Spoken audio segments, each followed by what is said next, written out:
What up, folks? That was a long one. I was echoing a little bit. Did you hear that echo or no? Oh my God. I'm like, are you doing this so I can feel at home? Like, sounds good. Good morning, everybody. I'm like, oh no, not another one. No, we're live. We're game time. But I did hear a little echo, but I think it went away. So I hopefully think you're good. hopefully people that are watching this are not hearing an echo. Comment if you do hear the echo. But Joxie, welcome to the show. Did you Hello, ever think we hello. would be chilling, hanging out on the Midlife Crisis show? No, because am I having a midlife crisis now all of a sudden? Maybe. Oh, there we go. See, this is why this show is such a great name because everyone experiences it. And we kind of made it as a joke, but like as this podcast has evolved, it's just been so relevant time and time again. So, you know, I went through a pretty serious one. Everyone goes through probably the serious one in their own way. Hmm. But the I other mean, thing I that know I I've love, been through one. yeah, but the other thing I love about it is a lot of times that moment in your life helps transform you. And it definitely transformed me. And, that's why we're able to talk the way I'm able to talk, because I'm very introspective and go deep, all because of my midlife crisis. Hence why I called this podcast the Midlife Crisis. But I am so happy to have you. You know, I don't think I ever told you this, but like I had been following you for a while Oh, because of the espresso shot, and I just thought you had fun content, you had fun tweets, and then when you started popping into District, I was like, "Oh, this is awesome. I know Joxie." And now we're here and we have the podcast. So, thank you so much for being here. You're already smiling, looking amazing, being happy, and this is what I expect from the Joxie because you're just like a ray of sunshine every time I see your content. So thank you for bringing that to Web3 because there is a lot of toxicity as well. And I always can look to you to make sure that you're going to bring a smile to my face. So thank you, Joxie. I aw, appreciate thank it. you so much for saying that. Because actually one of my main goals when I got into this space was to bring, like, a little bit more happiness because I saw how angry everybody was. It's like, "My Oh my bags are God. down when price go up." I'm like, "You know what? I'm not gonna participate in this type of energy. I'm Yeah. just gonna be the opposite. I'm gonna be the silly little me that I've always been and Hmm. just, have fun." And I really appreciate, like, when you say, like, my content brings you a smile because I get a lot of DMs like that, and it makes me happy because sometimes I wonder, I'm like, "Am I just doing this and just looking like a dummy on the internet?" But No, it's nice to know that some people really are, taking it and really liking my content. absolutely. I think we'll get deeper into that too because I'm interested in your thought process there because I think it's interesting to hear why creators create and then what you're thinking about when you create too. Super interested in that, but we'll talk about that when we get to Web3 and content creation. Mhm. Before that, just quick update about Mikey G and what's going on. Uh, we were supposed to have Zubik this week from Space Riders. He unfortunately had some family circumstances, so we are going to have to postpone, redo that. Talking to Keli, our man Keli. Hopefully we can get him Jazz! on, but he's super, super busy. I'm busy too. Art Snitch from Oni Force. We've got a plethora of people, so there's no shortage of people. In addition to, I'm going to be launching my website soon. I'm super excited about that. Revamp the website. We're going, got the podcast set up on Spotify. YouTube probably wasn't the greatest place for me to put the podcast up, but I hadn't just really concentrated much on business development. So I'm working hard on that. You heard me talk about that, Joxie. And then finally, holidays are coming up. So I'm going to try my best to stay consistent to one podcast a week. If it's not a live podcast, I actually have some archived recorded podcasts that'll be coming up as well. And then as far as projects and whatnot, I've started a new space. I'm testing that out, right? So we're doing personal brand pitch shops. And then I'm also going to try to start bringing some old podcast guests on to just have panels about different discussions, a lot around kind of wellness, um, personal branding, creativity, entrepreneurship, a lot of the things that we talk about here, but love to get like people that have come on and really this show is about your life and your personal journey. I'm really interested now in harnessing their expertise to have like really good open discussion. So I'm testing that out. I'm going to do it for a month, see what happens. If it grows, great. If it doesn't grow, then I'm going to move on. Also, final thing, I am a monthly moderator for RWA space for the Forge. They were a company that were supported by the plague. And then there's also a startup incubator accelerator called NPM Labs. And I am hosting, moderating some of the brightest minds in space when it comes to RWA. So that's tons and tons and tons of fun. With that being said, we're going to get into the meat of it, Joxie.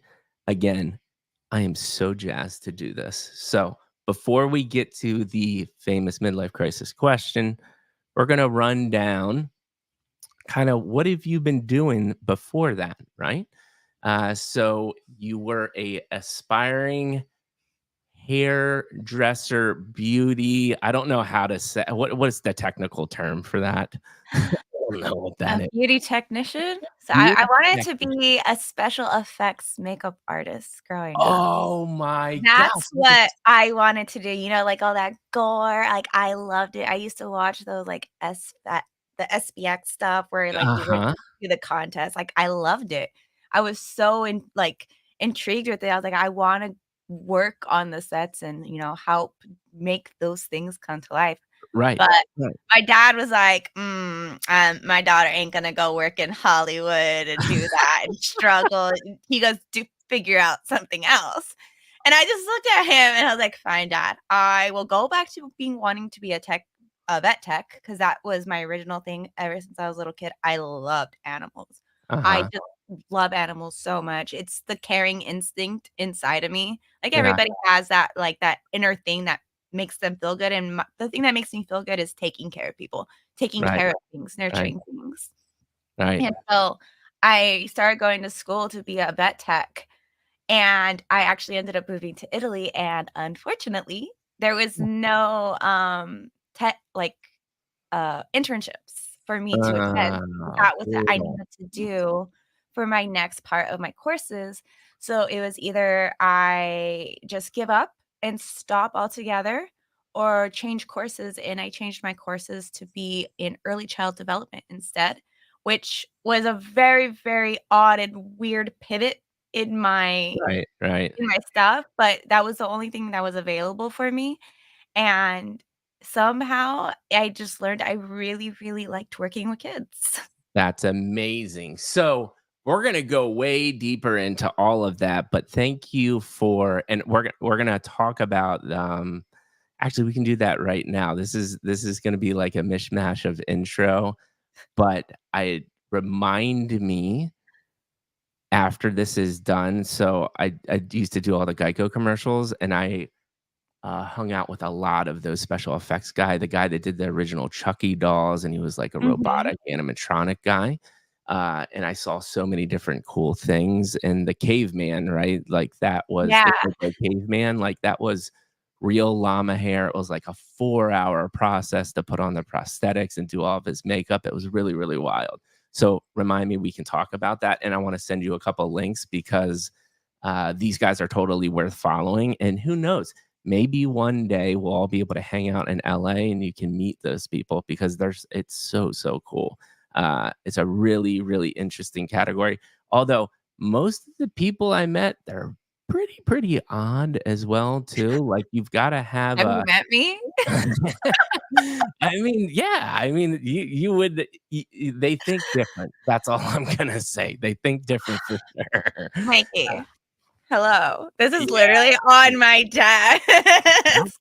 and that's fine. I've seen actually a video with you wearing that too, I think. But yeah, no, I think it would be a really, really cool thing because 'cause I've seen it in action. It was tons of fun to watch. Um, so also you've been in Web3, you've been bringing your joy, you've gone on the community side, um, and you just bring joy and happiness. I really do think you're doing that and portraying that with your brand. So that is our formal introduction with a little side conversation. Joxie, welcome to the show. Hello, and thank you for having me. Absolutely. So it's one thing I wanted to say before we ask the question. I can't tell you how many times I say, "Hey," or I'm in a space and I'm like, "Just give me a DM so we can chat." Uh, and you're one of the very few people that like immediately sent me a chat and said, "Hey, Mikey, let's talk." And I don't know. I'm gonna start off with that. Like, what intrigued you to DM me? Because knowing I've said this to like hundreds of thousands of people, and I swear to you, I'd say maybe less than 20 people have like taken an initiative to DM me in like a short amount of time and saying, like, hey, Mikey, I want to take you up on that offer and have a chat and see how we can collaborate. Like, what drove you to do that? Because no one does this. I think it was mostly the first part that you do with Tara, with the Yeah. Bite by Bite.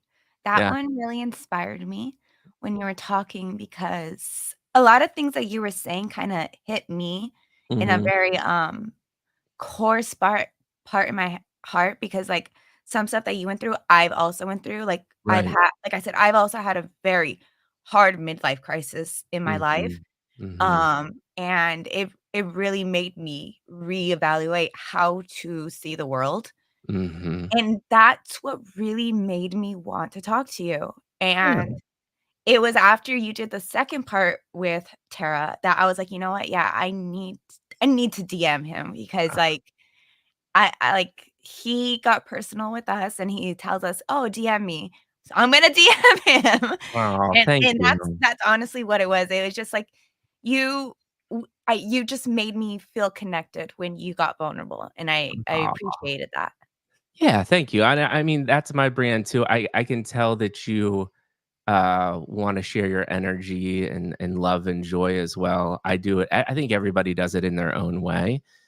But the fact that you said that, like, I think this is, also what sets some people apart, and I talk to my buddy Bubble all the time about this. It's I don't think well, you could look at my brand and I think like it's mildly successful compared to what other people have done already. But like to really would love to be able to do this full time, right? Mhm, And what I'm getting at is I think if you put yourself out there in a genuine way and really passionately love what you do in a meaningful way, like I have and like you're doing, it's not if, it's just when, right? I think it's a timing. It's gonna happen if you continue to do it. Now, that's the other problem too, right? Is most people quit, and it's because it's mhm. very hard. It's very difficult to keep it going.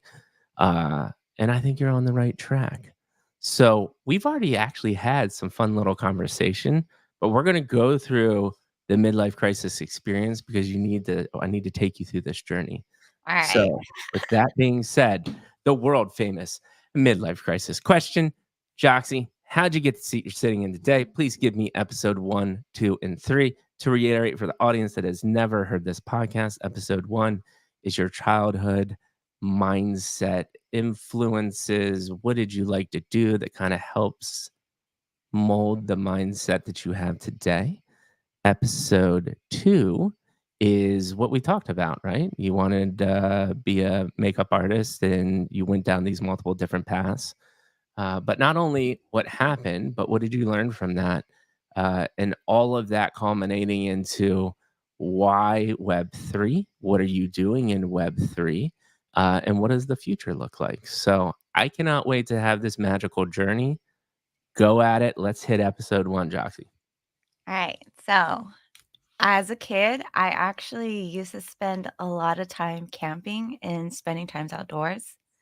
My dad was an Mm. avid hunter, and, like I've said before, this poor man had 3 daughters, not 1 son.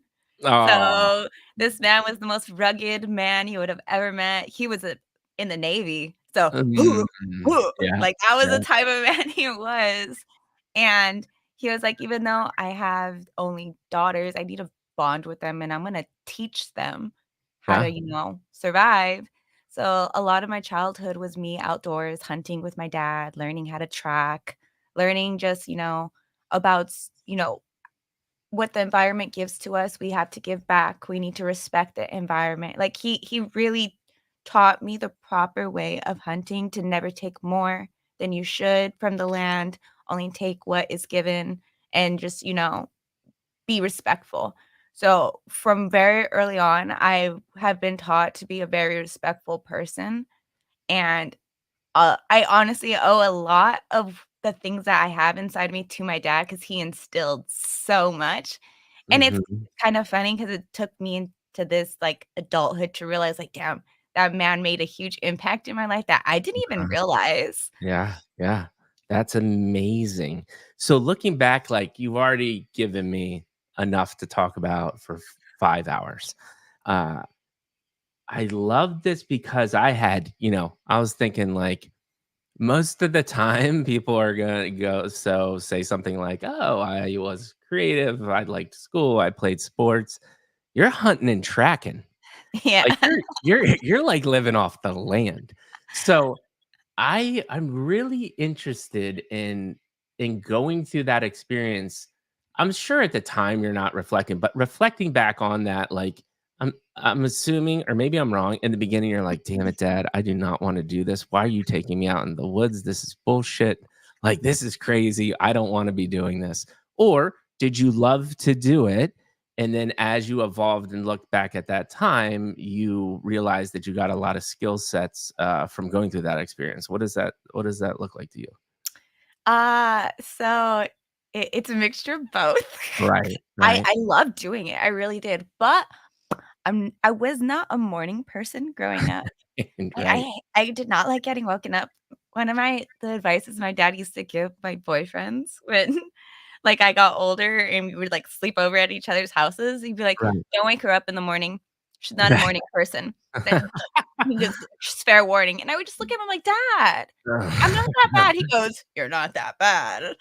But that was honestly the only thing I hated about us going hunting is he would wake me up so early before the sun came out because we had to get out before the animals get out, and Well well, that just was so it. everybody knows, I just did that with you as well because it's early. No, it's okay now because now that I'm an adult and, now I'm a mom, Right, my right. whole entire sleep schedule is messed up where I wake up at 4 o'clock on the dot because that was my feeding schedule. Oh my god, you still do 7 that? years later, it still has imprinted in me because I have to go check on the kid. Right, right, right. Yeah, so I understand, yeah, waking up when you're little is brutal. So talk to me about what do you think you really took from that? Because you already mentioned a couple things of, like, respecting the land, but, like, let's expand on that because I think this is, really interesting. I'm fascinated by this.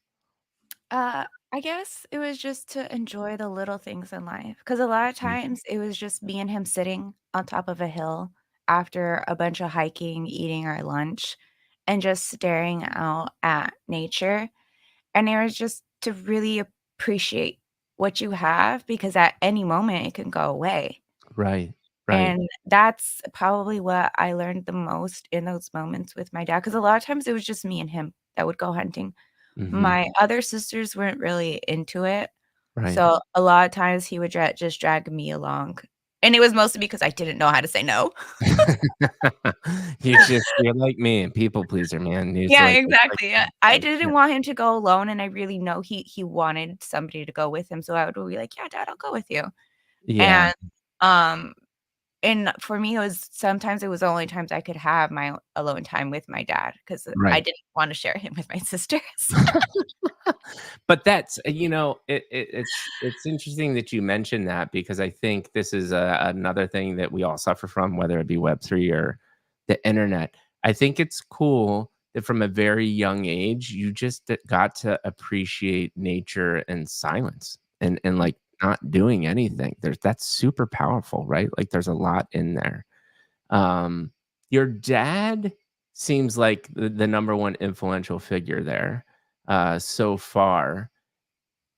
Before we kinda talk about, the rest of the upbringing, now I'm interested in, um, kinda like, I don't wanna say personal traits, personal qualities like perseverance, stopping to listen, being kind. Like, what were some of those traits that you learned throughout these processes with, going on these rugged journeys with your father?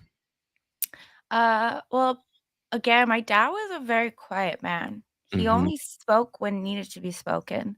Interesting. And so a lot of times our bonding experiences were just us sitting there and Right. then something would happen and Uh-huh. then he would start to talk to Right. explain something about that just happened. And then it would go back to silence and it was just us would have to process whatever he had just said. Uh-huh. So in a way, my dad was kind of like my Buddha, my Confucius say. Yeah. And then it's always so funny because my dad was a little bit of a chubby man, so I would always, like, rub his belly, and he used to Uh-huh. hate it. But it's like my dad was really my sense of wisdom in life because, like, I respect somebody who has very little words to say. Because usually if you have very little words to say, it's because you have so much knowledge in your head that you don't always have to be talking.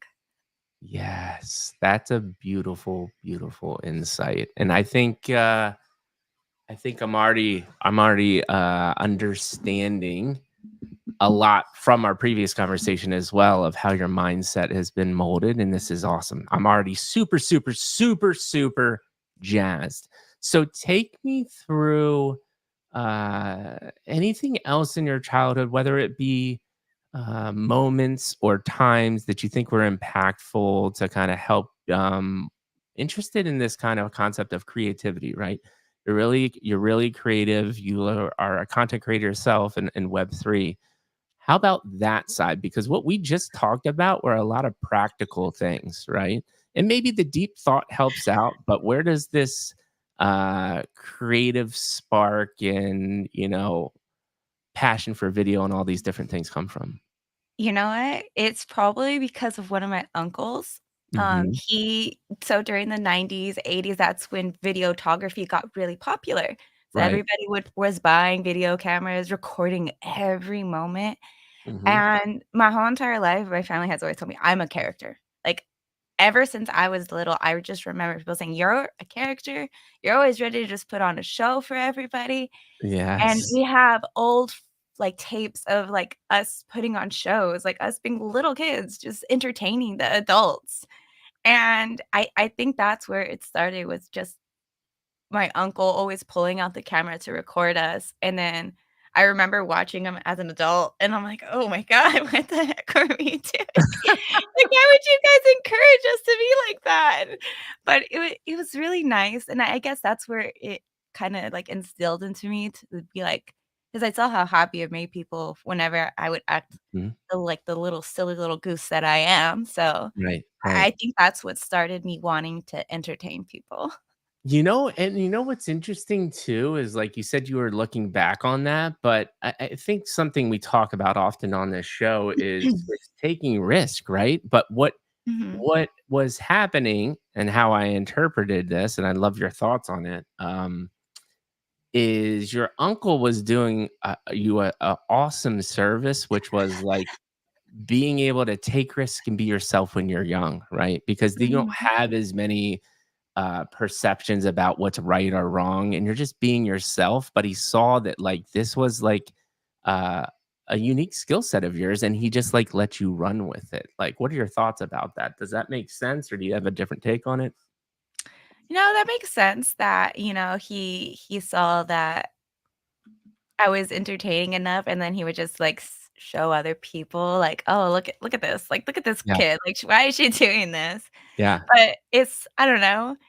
N No, that's totally cool. I think the follow up question to that is, do was there something other than your uncle promoting you and like seeing that like, hey, you love to make videos and content and make people happy? Where do you think that comes from, right? Like, where do you think you liking to do video and being energetic and like to entertain? Because I think the reason why I always ask these questions, especially in the childhood thing, is I think there is people that just can't explain it why, and it's just innate part of their human self, or they relate it to something. So I'm interested in like, is this just like innately in you? You think you just like, were born that way? Because I think people are born that way too. Or is there something that kind of drove you down this energetic, fun, creative self that you've become? I think it's both. I think I was born with it, and that's because of my dad. Yeah. Again, my dad comes back into play. Yeah. Yeah. I actually have a video I'll send you of one New Year's. My dad was a very entertaining man. He Uh-huh. loved to have people come over and party at our house all the time. Uh-huh. And so one New Year's, he got really drunk, and he put on an AC/DC song, and he was playing pool, and he had a pool stick, and all Uh, of a sudden it was the "Shake Me All Night Long" song, right. and he's using the pool stick as his freaking guitar, and he's, like, screaming at the top of his lungs this song, and I'm just, like, sitting in the corner like, "Oh my god, dad, stop. Dad, no."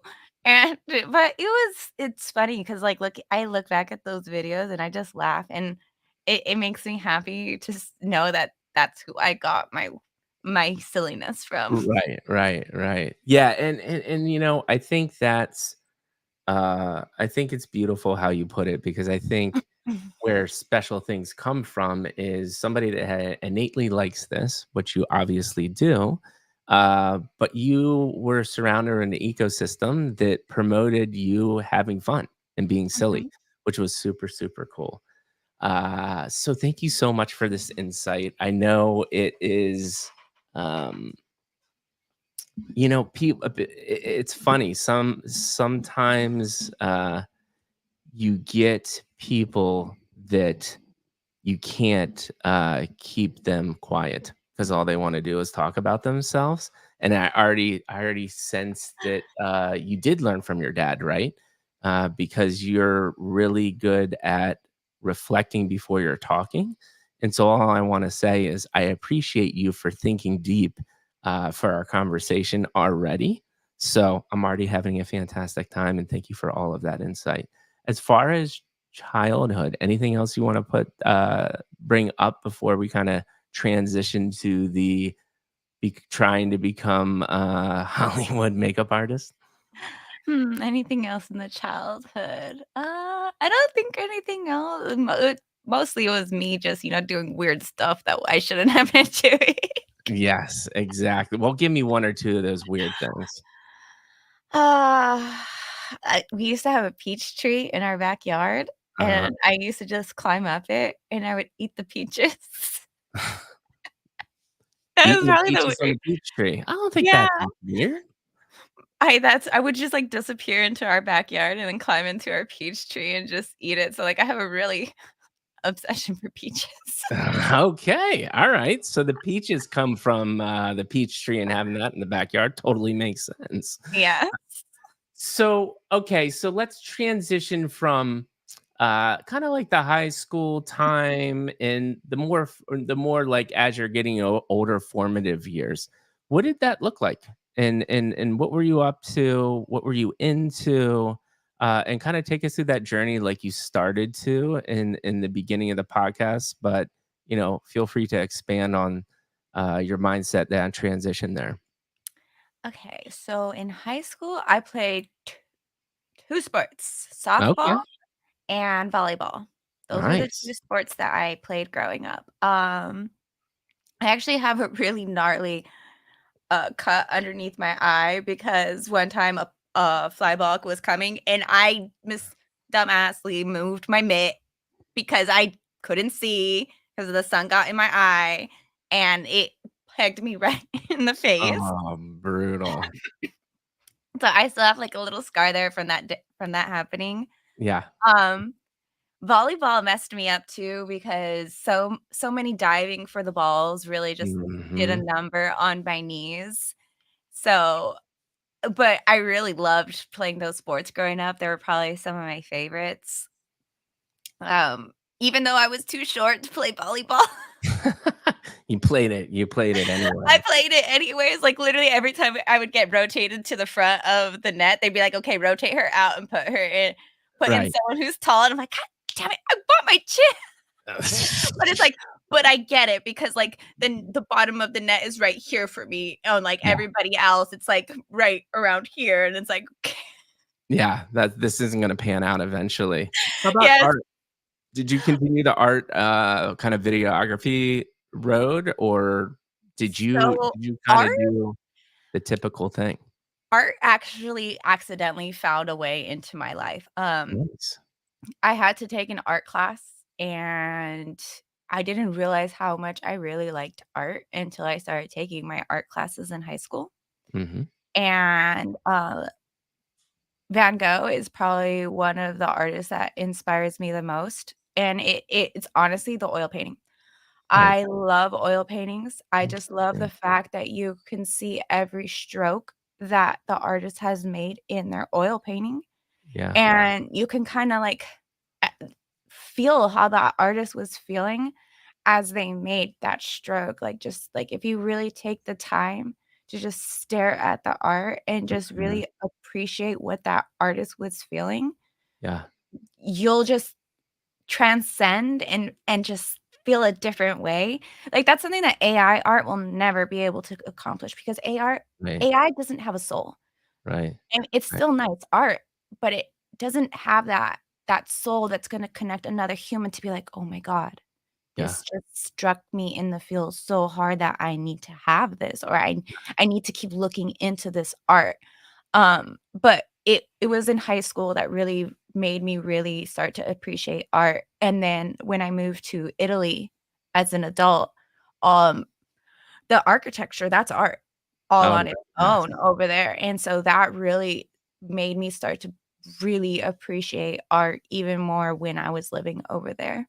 Right. You know what's beautiful is we already talked about kind of, your mindset and why you're, uh, one, think deep, but then also care about people and are energetic, and, it was really cool to just hear you explain oil painting because it all makes sense. Like, it's just like a simple explanation of oil painting, but, like, I literally could really feel like you just care really deeply about people and things, and that's what's just really, really cool to see, and that's why I love what we do here, right? Like, we had that context, so your explaining of oil painting to me, as silly as it sounds, was amazing because I understood deeper who you are as a human being and why that would matter to you.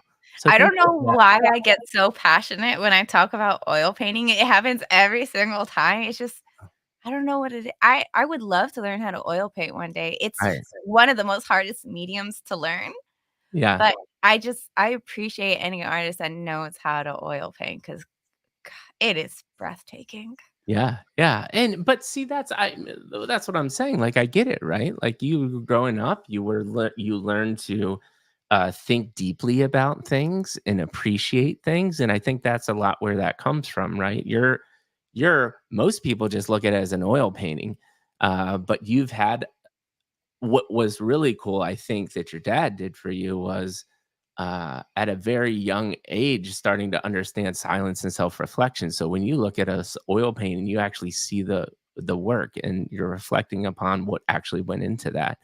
And that, I think, do you have any thoughts on that uh, train of thought, thinking deeper and sitting with things compared to what you see happening today? Are there any thoughts there? And if you don't Oh. have any thoughts about, I think your head obviously goes to it's not happening today. Do you have any advice for people to maybe or things to think about? Because I think it's something that is not happening as much today. If you don't have any thoughts around this subject, it's totally cool. We can move on. No, I think a lot of times people need to and I suffer from this too, is you need to put down your phone, turn Mm, off your screens. A lot of times I in the morning before I even start picking up my phone, this is normally in the summertime, Right. I'll just listen to the woodpeckers pecking on the trees, Yeah. and for me, Yeah. that has to be the most soothing thing in the mornings, and I just that my advice for everybody is just listen to nature, just listen to the peace for once. If you live in a city and you don't have those natural sounds, put on, like, a sound wave that's gonna help you reconnect with nature because you really need to reconnect every once in a while, touch grass, like, your Yeah. body needs it, and that's Yeah. why I have, like, so many plants in my room.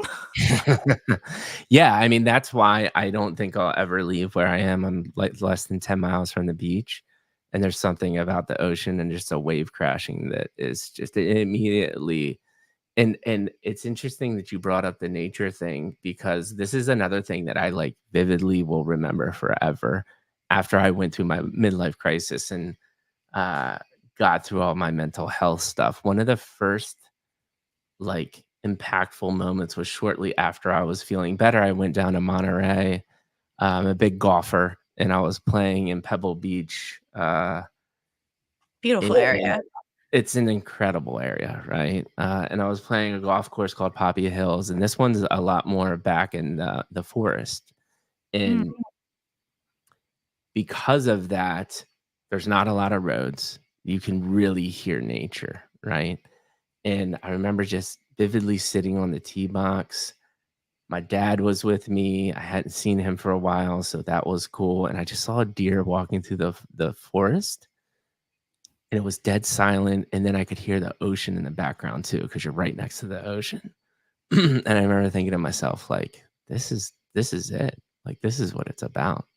Like, yeah, it was like a spiritual experience. And I was like, that is that, like, one of the most spiritual feelings I've had, and all it was stillness and just appreciating the then and now. So I totally resonate with what you're saying. Totally.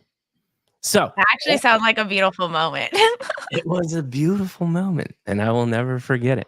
And that's absolutely what you need to be going through after the horror that I went through, because you Yeah, go through things thinking like, "Oh my god, life is just the worst," and then you have those simple moments, and you're like, "It is actually incredible." You just have to find that appreciation, which is not an easy thing to do, by the way. yeah. Not an It's easy thing hard to to do. slow down these Oh, days. absolutely. So, we talked about high school. We're talking about creativity, beautiful, beautiful insights to oil painting.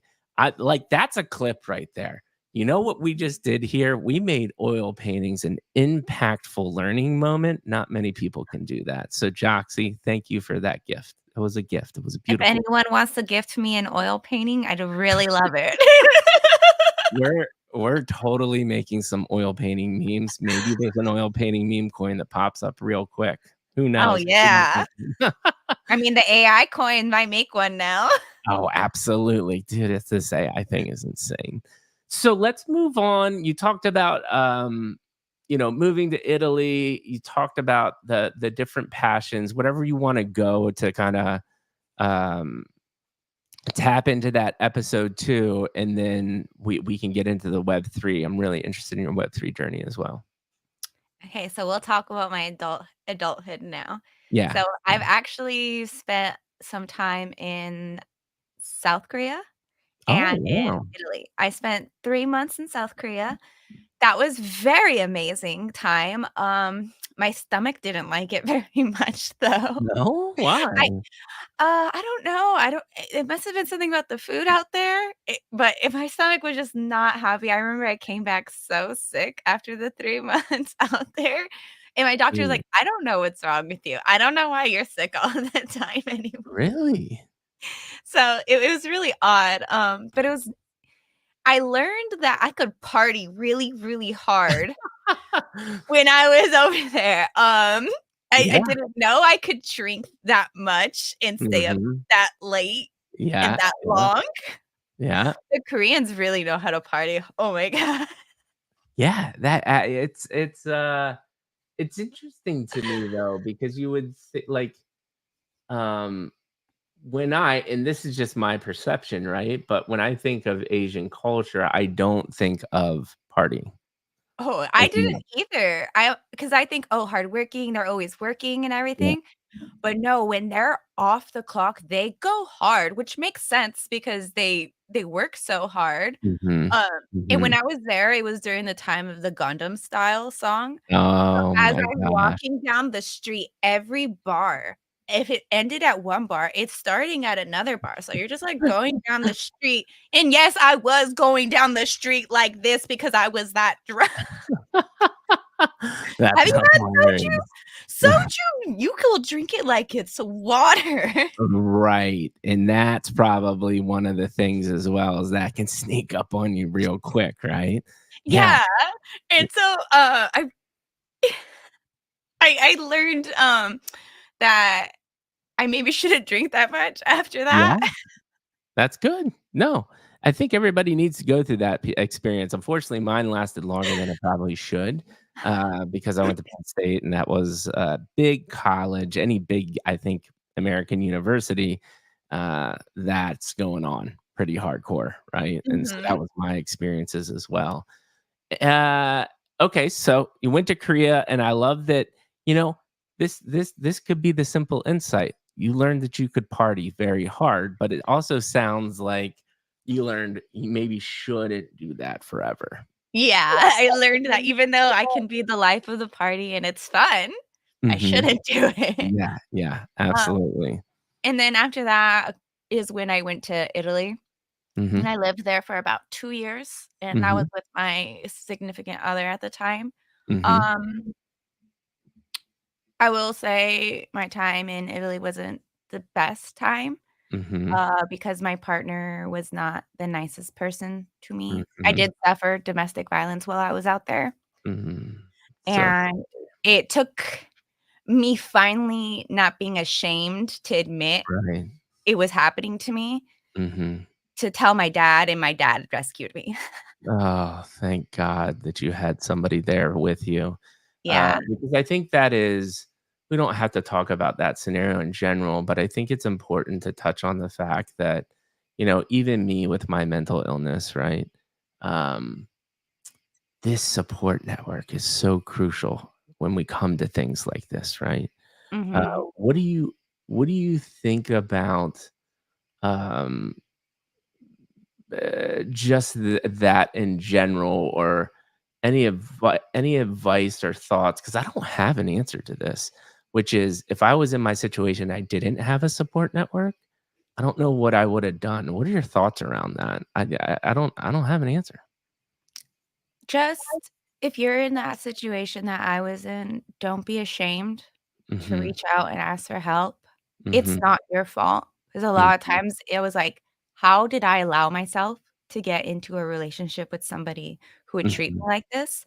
And Mhm. I can't tell anybody that I allowed this to happen, but Mhm. you didn't allow it to happen. That person manipulated you. And Right. just don't be ashamed. Reach out. There's Right. probably hundreds of people, your neighbors are out there probably wanting to help you, believe it or not. Just don't be scared. That Yeah. would be my biggest advice, because I wish I could go back and give that advice to myself when it first started, just saying, "Pack up and leave. Don't be ashamed. Don't be scared. This is a part of your journey. This is part of Mhm. your story, and Mhm. you're gonna become stronger because of it." Right, right. Thank you so much for sharing that. I know that stuff is not easy, but I think the other thing, I love what I do, and I just deeply want to tell you like how grateful I am already for our conversation. But you sharing something like that, someone's gonna hear this, and they might be in that situation, and just this simple clip could really, really help them. So thank you for being vulnerable and sharing that. That means the world to me. And I think it's a very simple message, right? Is that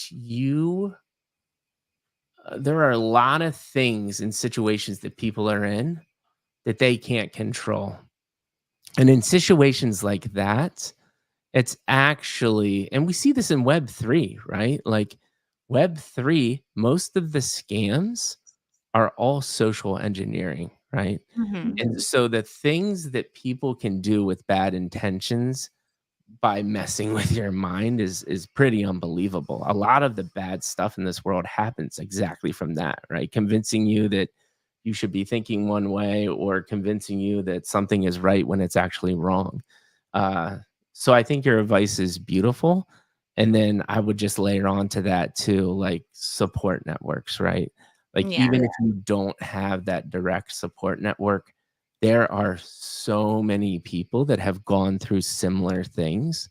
Now, when you're in the weeds, it's very difficult to find that, but if you can, if you have to, I think, take the energy and to devote it to those couple things, and if you do that, and, I think the other thing that both you and me can reflect on in their own way, and let me know if you agree with this, is uh, one foot in front of the other. That's one thing I think Mhm. about all the time, right?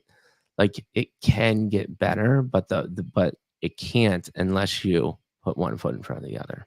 Yeah, you can sit there and you can just let everything develop, like, overwhelm you, and you just let it make you become a person you don't wanna be, or you can just overcome it and step away from that darkness. Yeah.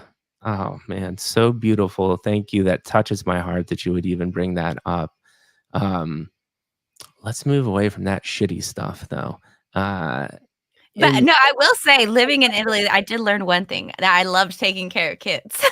oh yeah, so that's great. And you had did you have a kid at this time or you had a kid I later? did not. I did not Okay. have a kid, but I did want one. That's when I kinda, like, really started to be like, "I really want a baby. I want a baby." But, of course, I'm Mhm. happy it didn't happen at that moment with Oh, that thank person. God. Yeah, yeah, When it absolutely. happened when it needed to happen, Yeah. but I just something about kids and just watching them I don't like, you have a little one, and Oh you're gonna my god. experience this, and I got to experience this hundreds of times with so Right. many kids. It's just watching them learn a new skill and seeing that happiness on their face, Oh my god. and that honestly what had was keeping me going while I was out there, even though I was going through something really bad. Those little kids and just watching them and seeing their perseverance in life Mhm. was would motivate me just to keep pushing through my life. Right. So, kids are some of the most amazing little creatures in the world. Oh my god, yeah, and I mean, I know it's not for everybody, but, like, for me personally, I think when I first had my son, it was, like, one of the first things I thought was, like, "This is one of the main reasons I'm on this earth," right? It is just such a magical experience. It can be trying at times for sure, especially right now. I mean, I know when they get older, they become more their human being, but, like, right now in this moment in time, like, every day is just, like, this new magical place for him, and he's just, like, Mhm. it's insane how quick they, like, suck things up, right? Uh, and it's magical. It's beautiful. So I'm with you. I'm with you on that. So Italy, Was personal a stuff, trip. not so great. But you did learn some insights that you love kids. You went into that teaching route. Take us from this moment in time to Web3. Anything that you want to highlight before we start getting into the ecosystem and the place that we love so much, even though it can be just as horrible as life sometimes. It's like a daycare. Yeah, That's how I it's like explain Web3. I'm like, "Web3 is like a daycare." a good And way to I describe it. honestly I I credit me working in a daycare to being able to work as a community manager, because the way I always tell people is the people who hold the NFTs are the parents, and Yeah. the NFT in the money is what you're giving to me, the community manager, the founders, the project, Mhm. to make Mhm. you feel better. So it's my job to be like, "Yes, parent, you are safe to invest your money into this, project, and don't worry." So it taught me how to be very customer service, adapt to Mm. personalities, and just do what I gotta do to make people happy, and, oh, something bad's happening over here. Let me distract you over here. Look, everybody, Right, happiness. right. Yeah, no, that's actually a really, really interesting insight and how you I've never heard anybody describe it that way. That's definitely another short because I think that is a interesting concept and way to look at it. So thank you for sharing that. Yeah, that's how I treat the Web3 people, that you guys are all my little children that I have Yeah. to take care of. I mean, it could be people could take offense to that, but I think the concept in general, I totally understand what you're going for, and it totally makes sense because you're maintaining a family, right? That's what you're ultimately trying to do. Places like DSK DAO and the district, they ultimately really do feel like family. And Mhm. so, but at any moment, we know that families fight and, Yeah. and bad things go on. So having somewhere there to maintain it, I think that's just like a really interesting way to describe what a community manager does. But we'll get to that. We'll get to that in more in depth too. Anything else in kind of episode 2 before we get to how you found Web3? Uh, let's see. The only thing that really made a huge impact before I got into Web3 is my dad actually did pass away right Mm. before I got into Web3 and right before I had my son. Phew. And, that was part of my midlife crisis that I went through as Mhm, well, mhm, because after I lost him, mhm. I had my son, and then I tried to have more kids, and then I ended up having 3 miscarriages in a row after that, and then my marriage failing in That between all of that, and that all happened within a 5-year span, and I literally was broken as a person oh, yeah. during that time. I am Sorry. My so eyes are not working. no, it's okay. Again, thank you for being oh, man, it just means so much to me to be so vulnerable, and I think those times, right? And this is your version of it, right? I went through, just a mental illness crumble because of many different things, but you already said some beautiful things. Looking back at that time, what do you think you came out of it, or what helped you kinda start, recovering? Because you just listed a bajillion hard things, to go through, and then we also have had a conversation about how we could bring good to the world and Web3 as well, with the 'cause I went through miscarriages and went through IVF and stuff as well too. Um, Anything you wanna reflect on that, or do you wanna just move on? My son is the person who saved me. Yeah, He yeah. honestly was. There's this quote out there, I don't remember it word for word, but it was saying that if a woman is given a son first, it's because she needed to learn what real love was. Oh, that's And beautiful. I honestly think I was given my son from my dad so I Oh, could continue to know what love was, because my yeah, dad yeah. I'm sorry. It's okay, it's okay. We can turn the camera off, you can step away, we can do whatever you want. What do you wanna do? There you go. Just my dad was the person I always knew I could go to, and so Right, when I had my son, I think I was my dad's way of looking down at me saying, "I still got you, girl, even though I'm not there." yeah, yeah, yeah. I'm sorry. Do not apologize at all. I mean, we can cut the stream off right now if you No, want no, to. no, no, I'm fine, Okay, I'm fine, I'm okay, fine. okay, alright. Like, No, we're all human. yeah, absolutely, we're all human, But and that it's doesn't mean I want everyone to see me in Mhm. mokkoi. It is totally okay. You can leave your camera off for the rest of No, the we're good, we're good, we're good, we're good. but that's see, here's the beautiful part about this part of the conversation is being able to, now reflect back and that these are things that you're never gonna truly, I think, ever get over, right? Like, when my parents, God forbid, pass and I have to go through this stuff. It's just something you're going to think about all the time. But what I'm getting at is even as you're extremely emotional talking about this, uh, you were able to see a silver lining and you talked about how he was the one that gave you this beautiful gift, which was a kid. And now you have something that you can literally look at as like, this is him living on. And this is probably something that helped give you the strength to ultimately start moving through this time. Again, Joxie, incredible conversation, and you have touched my heart through and through. That you're sitting on camera with me talking about these things because they're really important. We have Gertonians giving you a bunch of hearts, by the way. Uh, and Oh, I my other think heart. Cut off. and I think many people have gone through not exact similar circumstances, but it's just very powerful sharing this. So thank you so much. Moving on as trying to you're starting to trudge through this adversity, right?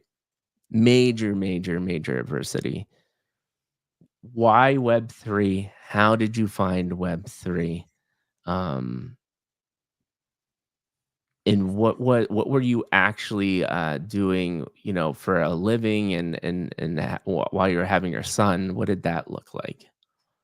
So after I had my son, I was just a stay-at-home mom. My Mhm, focus was mhm. just to take care of him and the 7 chameleons I owned for some weird reason, and 7 chameleons? 7 chameleons, yes, of I've 4 never even different seen a chameleon species. in real life. Really? Oh my god, they're amazing. They're the most amazing creatures in the world, most misunderstood creatures too. They are the definition of the introverts of the animal kingdom. They hate each other. They literally will attack and fight with each other unless it's mating season. Right, right. Then we can get along because, boom, chicka wow wow. And honestly, their colors are absolutely amazing. Each one has their own different sets of patterns and colors. Each species is a different size and a different, thing that they Right, do. right. And I owned 7 for some bizarre reason. Mhm, mhm. And, I also owned 3 dogs all at the same time, and it Holy goes moly. back to the fact that I just really liked taking care of things.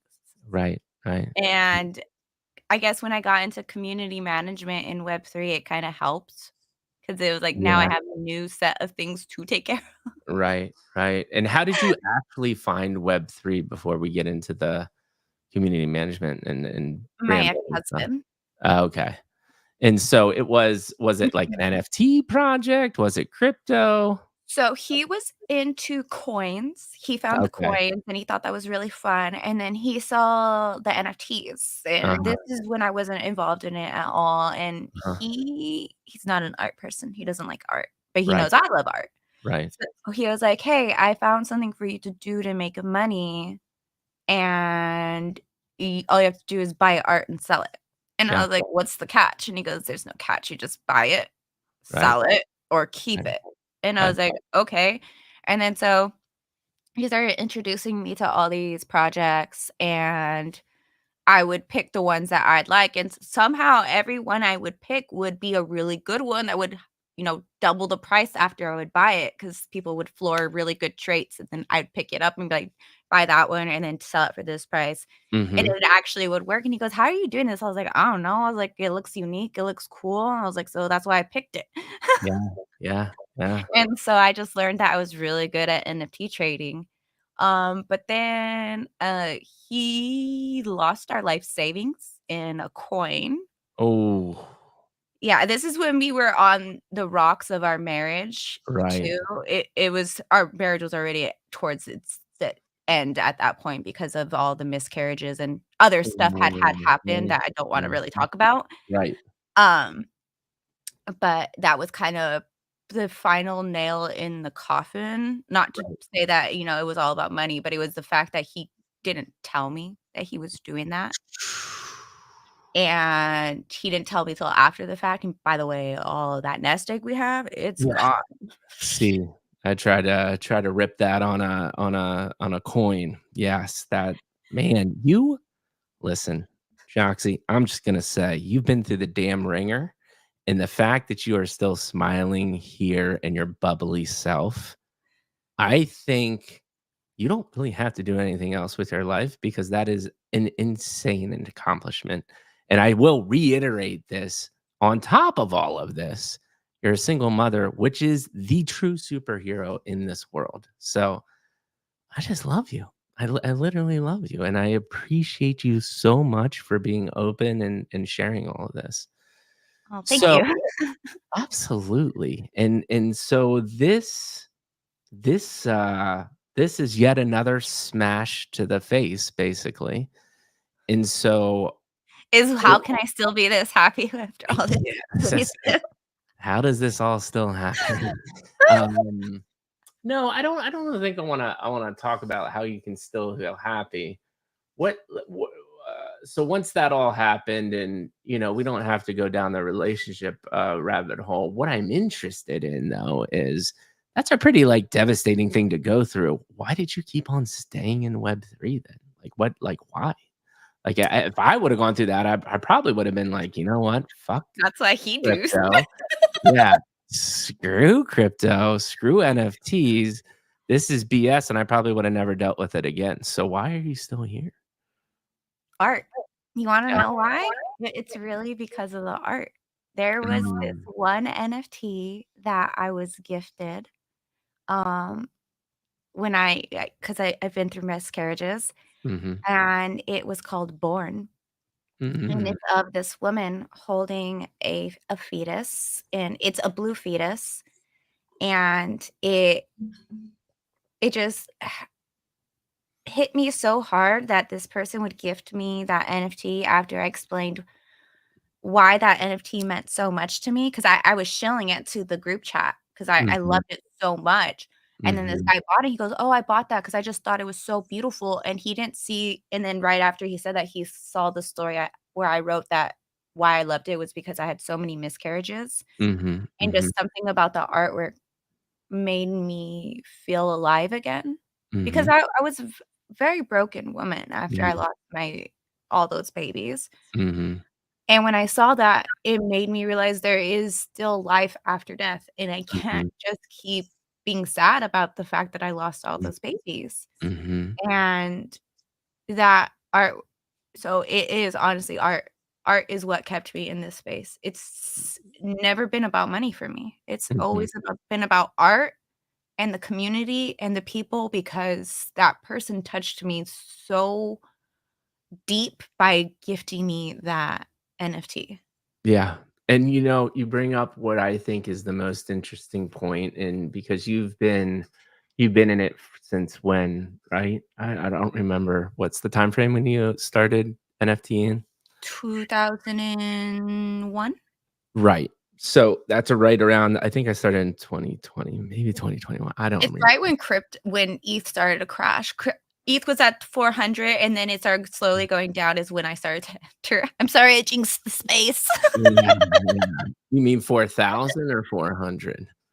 I did 4,000. Yeah, so it was at 4,000. Yeah, I was a little bit before that, but what I'm getting at is I think the reason you're still here is because of that, right? You're not uh I mean, the amount of people I've talked to that are just so burnt out by chasing that money, um, it's just not sustainable, right? Mhm.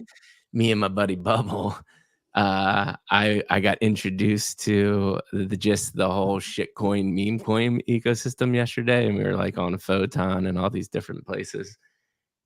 And I was thinking to myself, I was like, it was fun. I'm not gonna lie, right? It was tons of fun trying to figure out is this What's it going on like? the top or not?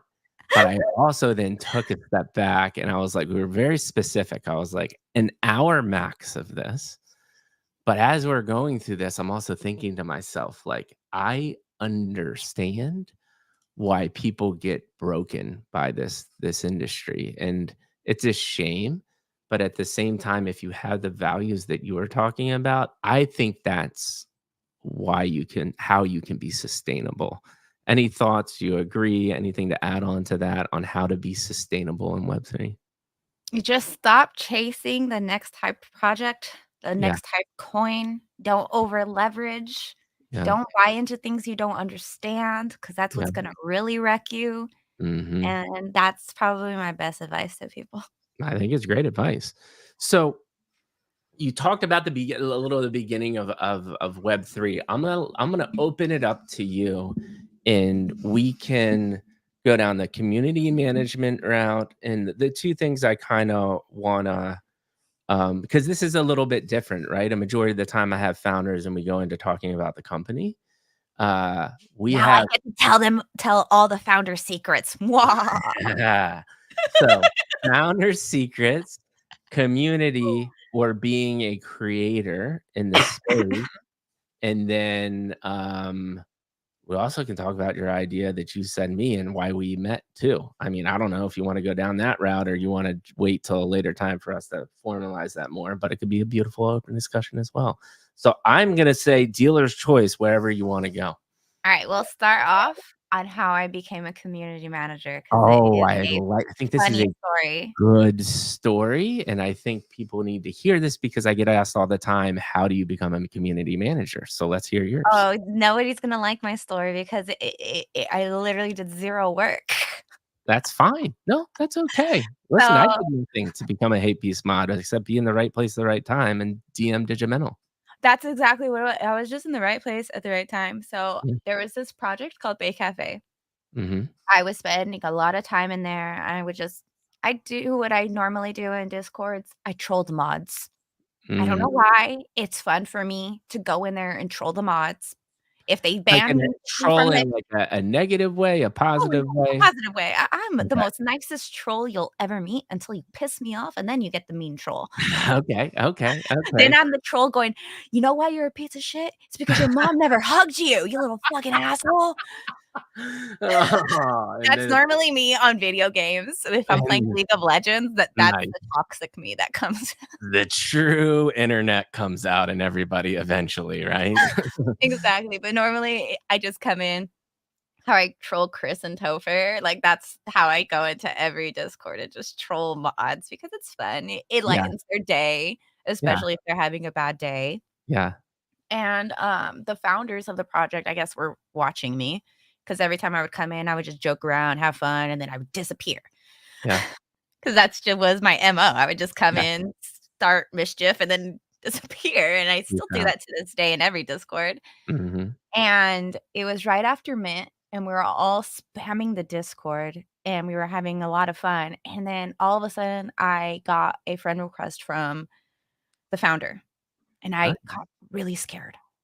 I Uh-huh. was like, "I'm in trouble. The founder's gonna tell me something. I did something bad because founders never send you friend requests." Right. So I accepted the friend request, and I was like, "Hello? Am I in trouble?" And he was like, "No, you're not in trouble." He goes, "I wanted to ask if you would like to be a mod for our project because you're always here, you're always spreading happiness, and I really like your vibes." That's awesome. And I almost said no, Oh, why? as I didn't wanna be a mod for a freaking Oh, project. It because sounded like you were too much responsibility, didn't right. sound like something I wanted to do. Uh-huh. But I sat on it for, like, a day, and I was like, "You know what? Fine. Whatever. I'm not doing anything else in Web3 besides spamming Discord, so Right, right. why not?" And then they said they would pay me. I actually didn't even know they were gonna pay me when I said yes for the first Yeah. at first. Uh-huh. So then, and then after that, I just kept showing up. A lot of the mods started to disappear, and I just kept showing up, doing events for the community, and they really liked it, and we were about to launch our next collection, our second collection, and during the launch, they surprised me with telling me that I was now the community manager. Oh, nice. They're like, "You've been here with us for so many months now. You continue to show up, do the work we don't even ask you to do." They're like, "You hype the community up, and they love you, so we would love you to be our community manager." Yeah. And it was kinda like they weren't really asking, they were now telling me because they already put it on the website. Mhm. So, Mhm. I was just like, "Okay, yeah, sure, I'm honored," and I stayed in that project for 2 years, and that Wow. was the main project I was helping in, and, I might have stayed a little too long, Right. and I should have left sooner than when I did just because, sometimes things just, run their course. Yeah, But talk to me about that, like, not even the personal relationships or anything, but more the as a community manager, um, especially in this ecosystem, what are your, like, telltale signs of, like, "Hey, you only can do so much, and this community is gonna die no matter what the heck you put into that." Like, what is your experience there or thoughts? Um, a lot of it reflects on the founders, because Mm, the moment the founders stop putting in the work and showing up, mhm, that's when the job of a community manager gets a lot harder, yep, because that actually is what happened to me in that mhm, project. The founder just stopped showing up, stopped right, doing things, mhm, and me hosting games will only go so far after so mhm, long. You need to continue to deliver to your community. And a lot of times the excuse that I got was, "We're just an art project. What else can we give to them?" I was like, "There's right, so much more we can give to them that we used to give to them that we're no longer giving to them." mhm, And I started to get a lot of the pressure because was the front-facing person in the project. right, And it was just constantly like, "You guys need to understand I am just the community manager. I'm not right, even getting paid anymore to be here, mhm, believe it or not." Like, I come here every day for 2 years, and I'm not even getting paid anymore. Like, but I'm mhm, showing up because I love the community. mhm, I turned down countless jobs because they didn't want me to work for other communities while working for them, mhm, and my biggest, advice to community managers is don't do that. yeah, Don't sell yourself short. Don't single mm, yourself to one community, especially if they're not paying you. mhm, If they're paying you, then yeah, definitely do that, but if they're not paying you, don't do that to yourself, because 'cause you're gonna just put yourself in a struggle and then get stuck in a rut where you're just stuck. Because that's how it happened to me. I got stuck for the longest time until I got onto Espresso Shot. mhm, Yeah, there was some stuff I was doing in between then, but it wasn't until I got onto Espresso Shot that it really helped amplify me as a creator mhm, and a community manager, a personal assistant, whatever it is that people wanna call me in this space, because I wear many hats and I right, do many things, right, and I'm happy that I got into Espresso Shop, because if it wasn't for them, they wouldn't have made me realize that I needed to leave right, anyways, 'cause right, it just wasn't doing it for me anymore. mhm, and so when you think about, and there's so many things to talk about, and like I said, not that just opened up another 3-hour conversation. But I want to be cognizant of time. We've already been going for an hour and 12 minutes, which is amazing. Do you have another like 15 minutes or so to chat? Yeah, I got Awesome. So I would say a couple things that I'm interested in because I think this is a good opportunity to talk about advice because a lot of people are still trying to figure out how to get into this space. I actually am going to disagree with you that you're at the right place at the right time. I think what your natural progression is what most natural people do say is you spent a lot of time in this Discord. You were there trolling the other mods in a nice way, and you were recognized for that. And I think it's that simple is in my mind, and let me know if you think differently, to go down this community management mod route. You're either A, doing that, you're becoming a part of a community, but adding uh, impact and value. It can come in many ways. Your way is positivity and cultivating a good safe space. Um, what was the second thought I was gonna say though? Man, I drank a lot of alcohol in my 20s and 30s. I've Don't had worry, so did I. so Were you oh dancing on my bars too, god. Mikey? What were we yes, yes, I was. I was saying that you put the time in, not the right place, right time. I lost it. So what I'm gonna do is just say this. What would your advice be to, become a oh, this is what I was gonna say. So you can the other way to do it is knowing the right people and networking, which is interesting because 'cause you're inherently doing that as you're interjecting yourself into a Discord. So to become a community manager, what's your advice there? To become one, Yeah, you have to, first of all, know if you're a people pleaser. If you're not a people pleaser, don't become a community manager love it. because part of community managing is managing different personalities. And so you can't be a jerk and tell them, I don't give a F about what this ticket says today. Leave me alone. Right, right, You right. always have to have your Walmart personality I on. love Your it. Walmart greeter, like, "Hello, how are you? I am Yeah, Josie Cozy, and I am the representation of this company. How can I help you?" right, right, right. But I guess the biggest thing, if you really want to be a community manager, get more get to know a lot of other community managers. That would be my Mhm. biggest advice because they will be the ones to, help you decide if you want to be one. Because I've been told by collab managers they don't know how I can be a community manager, like, that is too much work, like, you Mhm. have to manage too many like, I just have to tell people, "No, I don't wanna collab with you," and then it's done. Like, "You are stuck with those personalities all day long," Oh, and yeah. they're like, "So we commend you for the stuff that you have to go through Right, as a right. community manager because it is a lot." Yeah, no, I think that's great advice, and I would say layer on again, love that we've had this, like, intimate conversation is because I think another reason why you're good at it is you genuinely just care about people. I think I made a pretty good community manager too because for that reason, right? I Mhm. just wanted to make sure everybody was taken care of, and you have to have that motherly, fatherly, um, kind of, persona to you, I think, to be ultimately successful as well. Yeah, Uh, because you can't fake caring about whatever somebody is going through. Because I don't right. know if this happens to you, but a lot of times as a community manager, I would get DMs from the community members just saying, "Having a bad day. Can Yeah, I just talk to you? You seem like a very nice yeah, person that I could vent to." And I'm like, "Yeah, go for it. I don't care."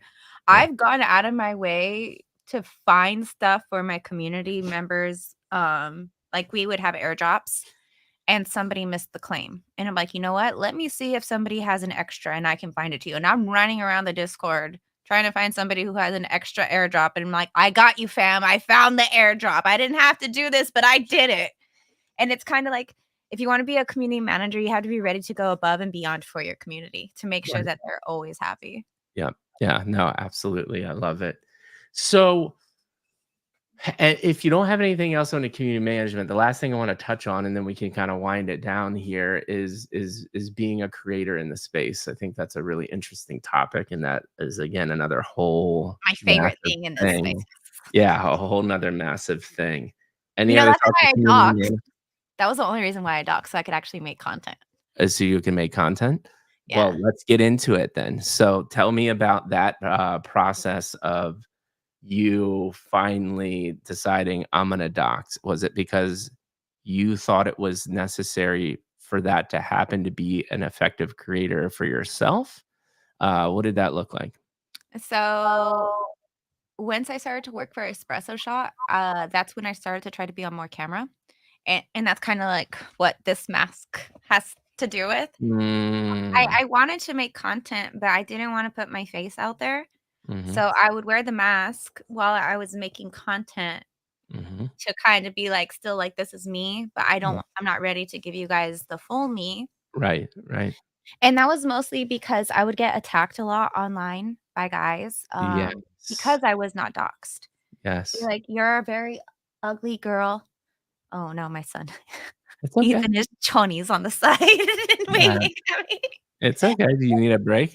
No, it's fine. He just wanted to say hi. Aw, Um, but a lot of guys would just be mean to me and say like, "Oh, she's a butterface. She's just enjoying her 5 seconds of fame mm, while, mhm. making us all think she's hot." Right. But, I went to LA and I met the espresso shot guys. I met Sansa, I met Chris, and I met Wajda. And after I met them, they made me feel a lot more safe in this space, knowing that I had people who would have my back. Yeah. And it was funny because whenever we would have team meetings, I would be on camera and he Sansa would yell at people, "I swear to God, if any screenshots leak of Jox's face, I'm gonna fucking kick the shit out of all of you. And he would just threaten them, like, "You guys Yeah, better not dox her, like, she's not yeah, ready to be doxed yet," yeah. and that's what really made me feel safe to dox. So I was That's like, "Okay, awesome. this man is ready to Right, body slam people if something happens bad right. happens to me." That's great. And so It I remember I DM'd him like, "I'm ready to dox," and he goes, "Are you serious? Are you really? You're gonna do it?" I was like, "Yeah, how?" He goes, "Okay, do it live during the show, and we're gonna amplify the hell out of this." And I was like, "Alright, cool." And then so I'm making the post and, like, he's DMing, he goes, "Are you gonna do it?" I was like, "Yeah, I'm gonna push it right now." And so I pushed it, and he goes, "Everybody, I would like your attention. Jox has finally decided to dox." And then That's so, like, amazing. it was probably the biggest, milestone in my career so far was doxing because now I'm actually able to do more of my personality on Right, camera for right, everybody. right. And talk to me about that, though. What do you think, in your mind made you feel like you were ready? Was it because you had the right people around you, you felt supported, or, like, what was it there?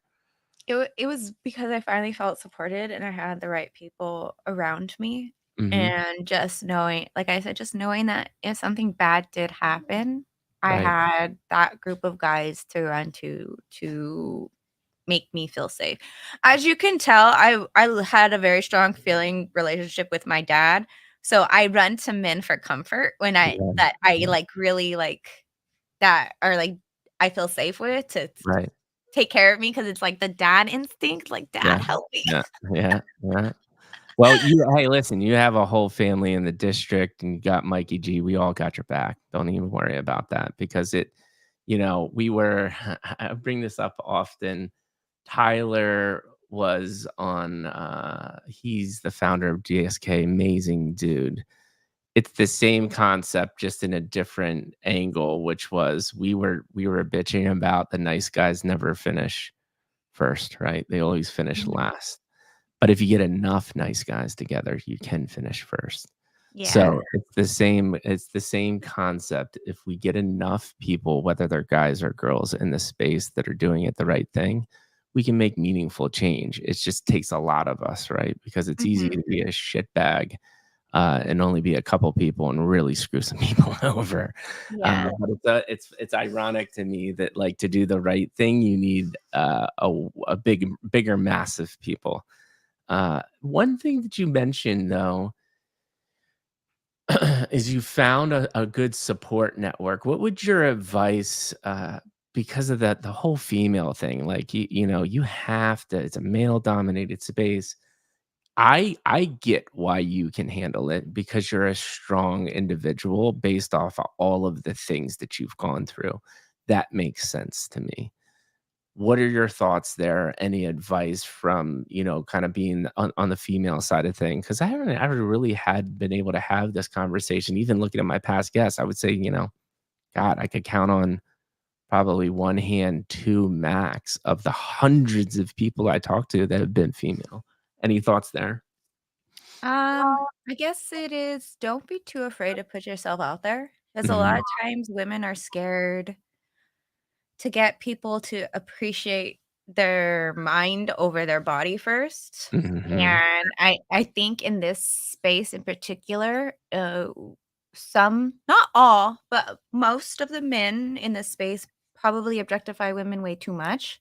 mhm, And so that's what keeps a lot of women in Web3 in the shadows in the back because they're scared of being labeled as something that they're really not. mm, 'Cause a lot of time, I'm very particular who I associate with in this space as well right. for those exact reasons, because you're guilty by association as much Yes, as we yes. hate it, that's how it works. So, just surround yourself with the right females and males so that people know that you're a good, genuine person, and just don't be afraid to show who you really are at the end Yeah. of the No, I love that advice. I actually love, and because I don't hear this often, and I think you're right on this, is, um there's a lot of female-led projects and, surrounding yourself with the right females, but I am just a firm believer of balance in life if you can acquire the right balance. So I actually think that it's nice that you said that it's a balance of female and males. I don't, because then you continue to create this narrative of us versus you. Mhm. But where the beautiful things come is when we work together. And I think that's, throw nationality, um, female, male out of the equation. It is really about, at the end of the day, mindset, right?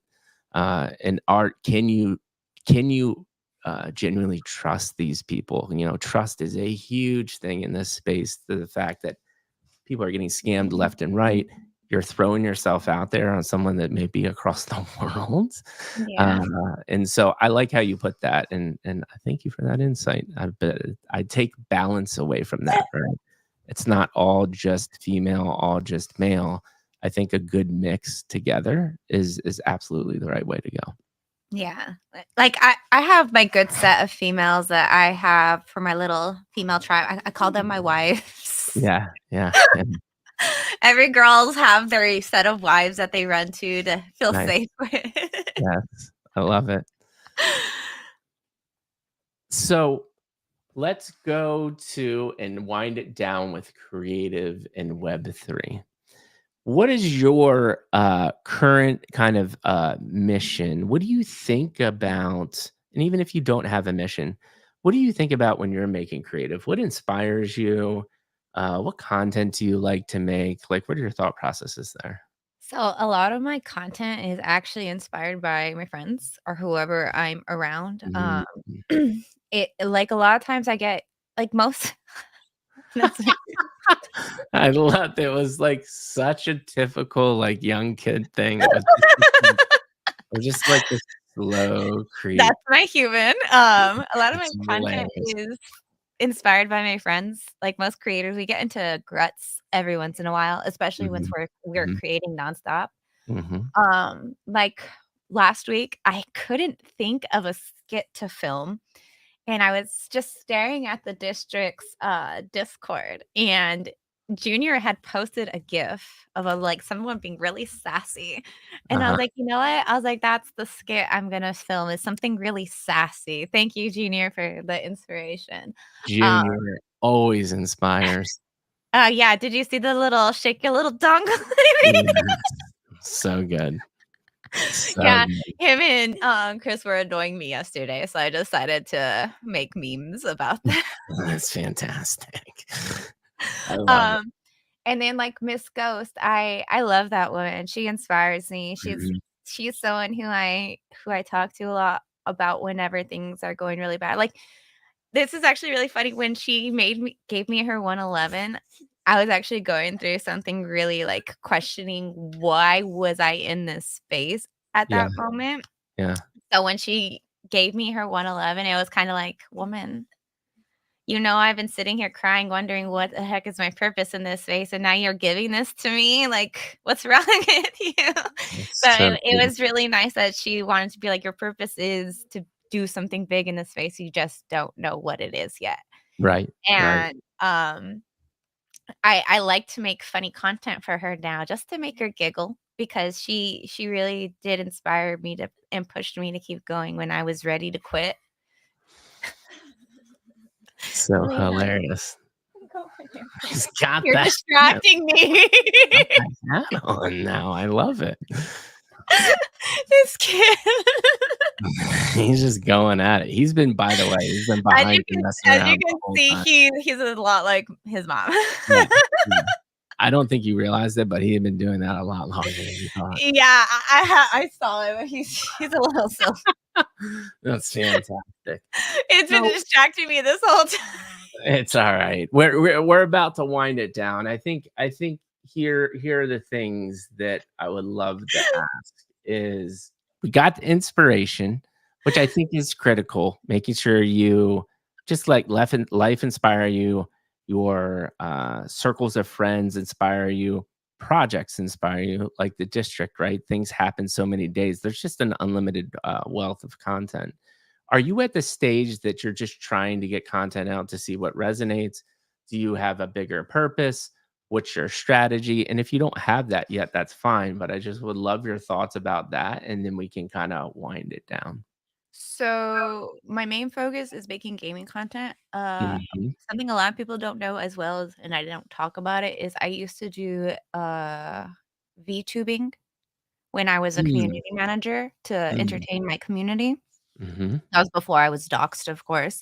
mhm. My project actually made me a VTube model to use while I was live streaming so that my Sweet. audience could have a piece of me, but also have me not being there. So it was kinda like we met in the middle.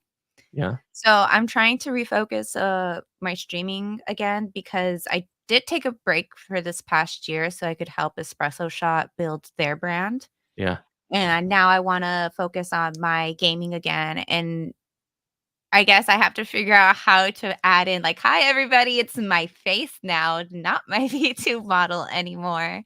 yeah. So, that I have to figure out how to adapt those 2, and my main purpose is something me and you talked about, and something me and you connected with, is the fact that we both have struggled with fertility problems. Mhm.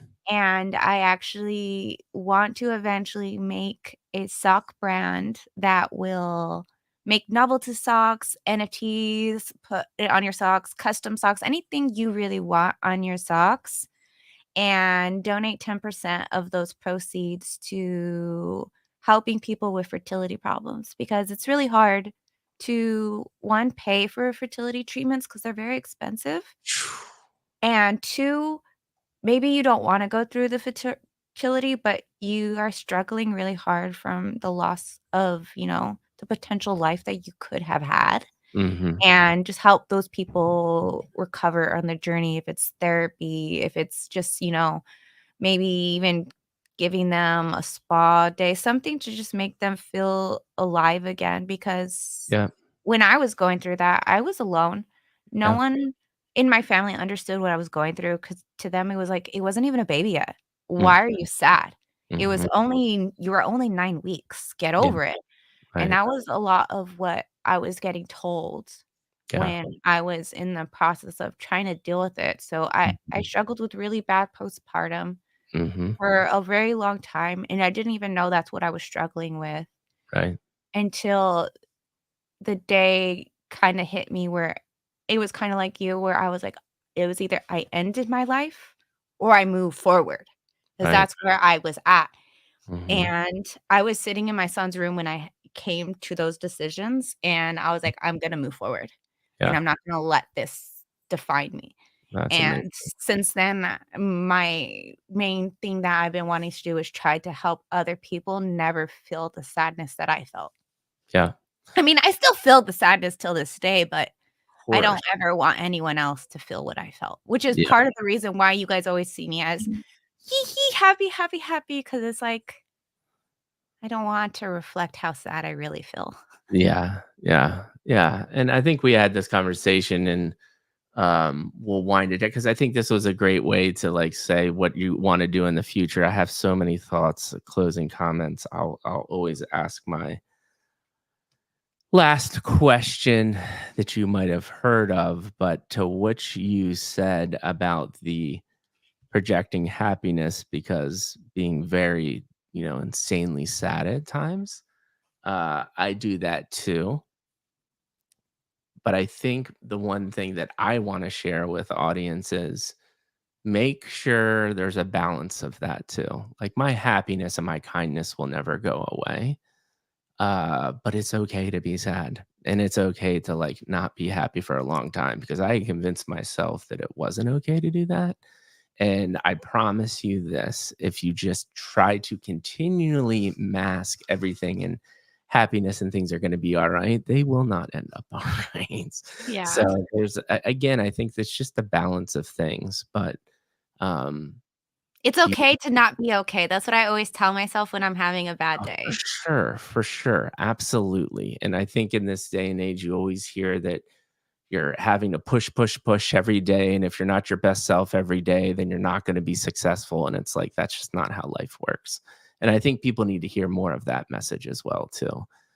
So thank you for sharing all of that. And I love the last thing about your kind of future and closing comments is I love the sock idea. I think the district could be You wanna see the socks I have on right now? yes. It says, "I'm a delicate fucking flower." Those are fantastic. But the sock idea is amazing. It has good intentions, and you have people like the district now, like myself, and let's keep on continuing to talk about it. Yes. So for winding down, last question I ask everybody, always do, and then I'll ask that question, I'll give you my closing comments, and we'll call it a day. So the Alright. last question is, you've been on Spaces, you've been on many podcasts or maybe even a couple podcasts. How did Midlife Crisis go today? I love it. This is, Yeah, like, the only one I've ever gotten this personal with, and you made me cry on stream. I did. That was not my intention, but it I was was not try beautiful. honestly, I didn't even think I was gonna start to cry when I started to talk to her about my dad like that, Yeah. and I was holding it together really well, and then the moment I was like, "Yeah, my dad. I think my dad is who gave me my son." I was like, "No!"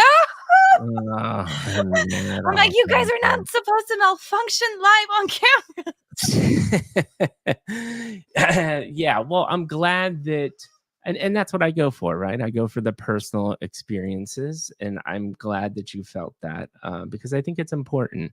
I think it's important that you were able to share those moments, with the world because I promise you this, and the coolest thing, and I've had hundreds of messages. Something you said today is going to deeply resonate with somebody that watches this, and you've helped them out inherently because you've shared your story. And I think if more people actually did that, the pace would be this world would be a way, way better place. Um, so thank you. And my closing comments are, uh, actually the thing I want to start off with is, uh, I think interesting because of the thought I had right when you were talking about it. I know you like gaming, but I'm actually going to push back on your content strategy. I think your shorts and your just charisma for camera and your happiness, I actually think that's your superpower. Now, you might Making like think, shorts? yeah, like just, yeah, you're making these like fun, energetic shorts, and they are in a space that can be so toxic and so driven by money and profit and not personal. It is so nice to go through a crypto Twitter timeline and see you. You know, So a lot of people tell me that. I'm like, I'll be scrolling and everyone's just posting their bags, and then there's you with your smile. yes, yeah. And so my challenge that all I would say is my challenge to you is think about that deeper because in my opinion, you streaming video games versus really doubling down on that and putting a strategy behind that, uh, I think that would be more interesting. And then in addition to, I think that's a more natural creative segue to get into your ultimate purpose of what is driving the stocks and doing the IVF stuff. So just a thought, my pushback a little bit on that. I still love to watch you play and stream video games, and I know We'll do you both. love video games, but you can do both. But I think from the shorts perspective, there's probably an interesting thing, in me, you, and probably, Bubble, my man, we could really sit down and think about, like, a strategy about that shorts thing because I think it is a real differentiator for you, and I just want you to know I really appreciate it. So do not stop doing that and just stream video games because I will be sad. I will Okay. be sad. That's all. I promise I will do both, and I will make you a personal skit one day. Oh, hell yes. And then as far as the conversation in you, I can't say this enough. You're an incredible human being. The things that you have been through and to still come with a smile and make the shorts and be happy. There's tons of crazy things that are going on in the world today and have gone on forever. I think that skill set of what you've done is to somehow still persevere. That is just that's superpower to me. And I appreciate people like you. And ultimately, I appreciate you getting so vulnerable. Like that touched my heart. It's what I love doing. And the fact that you felt comfortable and I created that space for you makes me feel like $1,000,000. You even made my day, made my week, honestly. I was about to not have a podcast. And we were able to do this and turn around really quickly. And we had this amazing conversation. And honestly, you've got a big bro for life. I am here to help you out in any way possible and just tons and tons of love. So thank you, thank you, thank you for everything. Well, no, thank you for having me. And I really appreciate you taking the time to, have this talk with me. And, you really are like a big brother. You made me feel safe enough to want to come on here and talk about, you know, my life. Cause like I said, I don't really talk about this stuff. A lot of people don't know anything that I actually Yeah. disclosed to you Yeah. today, like especially about the domestic violence stuff. I never told anybody that. Right, right. Yeah, but now hopefully that becomes, an empowering, characteristic for you, and, that's another thing, that we can build. I've got the mental illness angle, we got the domestic violence angle, we've got the IVF angle, and, let's just continue to challenge ourselves, me and you, big brother, little sis, in the Web3, uh, to bring those And get things more to light. girls to come on your Get show. more girls to come on. I am open for any ladies to come on, but ultimately to push our good agendas forward together and challenge each other to continue to do that. Mhm. So thank you so much. And with that being said, that was an hour and 41 minutes of just beautiful, heartfelt conversation. I love all of you so much. Joxie Coxie and Mikey G are out. Bye, everyone.